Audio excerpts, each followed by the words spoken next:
మనకు వినోదాన్ని అందించడానికి ఫిలిం ఇండస్ట్రీ వాళ్ళు ఎన్నో లక్షలు, కోట్లు, వందల కోట్లు ఖర్చు పెట్టి సినిమాలు తీస్తున్నారు.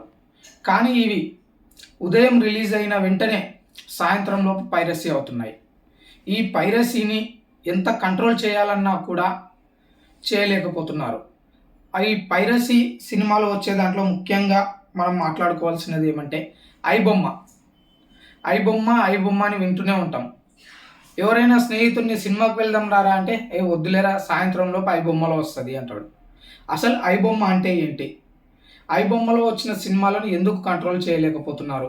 పైరసీ నుంచి సినిమాలను ఎందుకు కాపాడలేకపోతున్నారు ఐబొమ్మ నుంచి అనే విషయాన్ని వివరిస్తాను.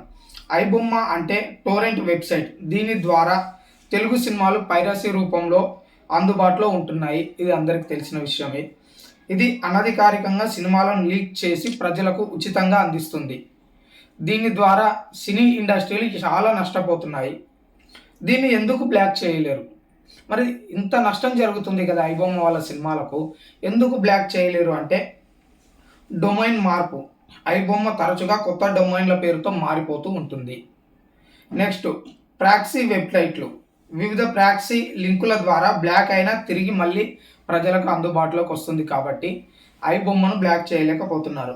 విపిఎన్, మిర్రర్ సైట్లు. యూజర్స్ విపిఎన్ లేదా మిర్రర్ వెర్షన్ల ద్వారా సైట్కి యాక్సెస్ చేయగలుగుతున్నారు కాబట్టి దాన్ని కంట్రోల్ చేయలేకపోతున్నారు. జాతీయ, అంతర్జాతీయ చట్ట పరిమితులు, టెక్నికల్ అండ్ లీగల్ పరిమితుల వల్ల పూర్తిగా అరికట్టడం కష్టమవుతుంది. అంటే ఏమంటే నేషనల్, ఇంటర్నేషనల్ లిమిట్స్ అనేవి కొద్దిగా ఉంటాయి దానికి. కాబట్టి దీనివల్ల ఈ వెబ్సైట్ని అంటే పూర్తిగా వీరైతే నాశనం చేయలేకపోతున్నారు.